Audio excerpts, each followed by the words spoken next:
जीवन का सत्य, धनवान सेठ की कहानी। क्यों पढ़े? क्या आपने कभी सोचा है कि मेरे इस मानवीय जीवन का क्या अस्तित्व है? मेरे लिए इस मानव जीवन जो कि ईश्वर की अनमोल देन है, उसकी क्या महत्वता है? क्या आपने कभी अपने आप को गहराइयों से जानने का, समझने का प्रयास किया है? मानवीय तौर पे कहा जाए तो हम इस जीवन को सिर्फ अपनी जरूरतों को पूरा करते करते ही व्यतीत कर देते हैं। एक मनुष्य के लिए उसकी जरूरत क्या है? रोटी, कपड़ा और मकान। यही न, पर असल सत्य नहीं है। हर मनुष्य का जन्म इस धरती पर एक विशेष कारण से होता है, जिसे हम धीरे धीरे समय के साथ समझते चले जाते हैं। कई लोग अपने इस मानवीय जीवन के सत्य को समझ ही नहीं पाते। क्यों?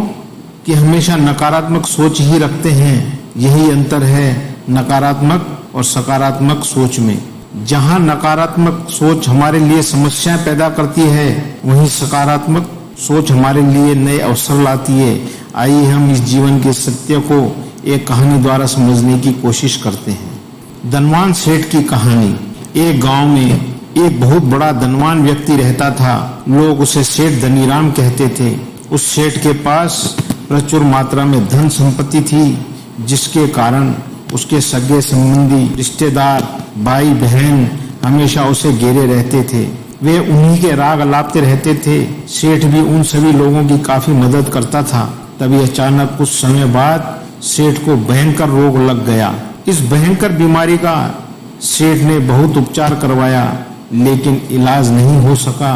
आखिरकार सेठ की मृत्यु हो गई। यमदूत उस सेठ को अपने साथ ले जाने के लिए आ गए। जैसे ही यमदूत सेठ को ले जाने लगे, तभी सेठ थोड़ी दूर जाकर यमदूतों से प्रार्थना करने लगे कि मुझे थोड़ा समय दे दो, मैं लौटकर तुरंत आता हूँ।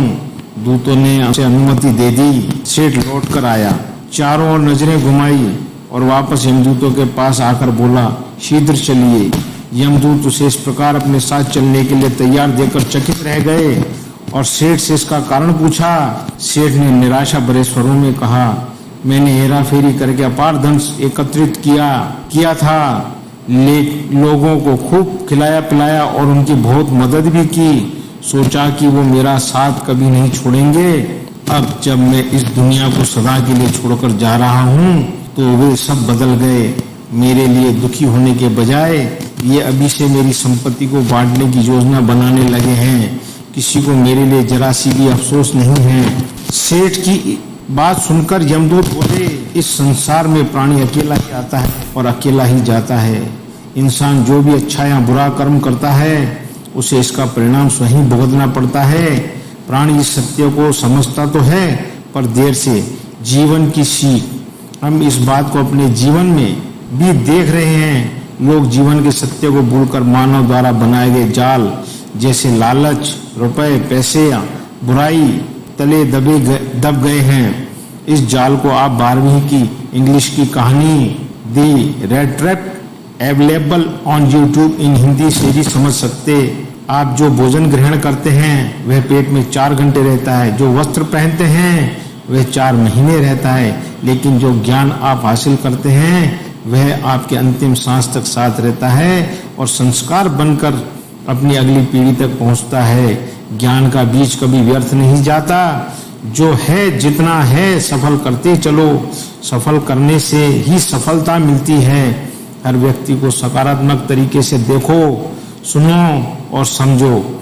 हम जितना ज्यादा पढ़ते हैं, सुनते हैं, समझते हैं, हमें अपनी कमियों का उतना ही ज्यादा एहसास होता है और इसी कमी को दूर करके हम सफलता की मंजिल की ओर अपने कदम बढ़ाते चले जाते हैं। क्या लेकर आया था, जो क्या लेकर जाएगा।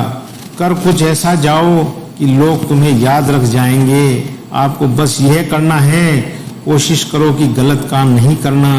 किसी चीज को लेकर ज्यादा लालची नहीं होना। लाइफ को एंजॉय करते चलो। अपने सुझाव और सवाल मुझे प्ले स्टोर पर कमेंट करके बताइए, जिससे कि इस ऐप को आपके लिए बेहतर कर सकूं। नई नई प्रेरक बातें आपसे साझा करने की प्रेरणा मुझे आपसे ही मिलती है। बस आपके एक शेयर करने से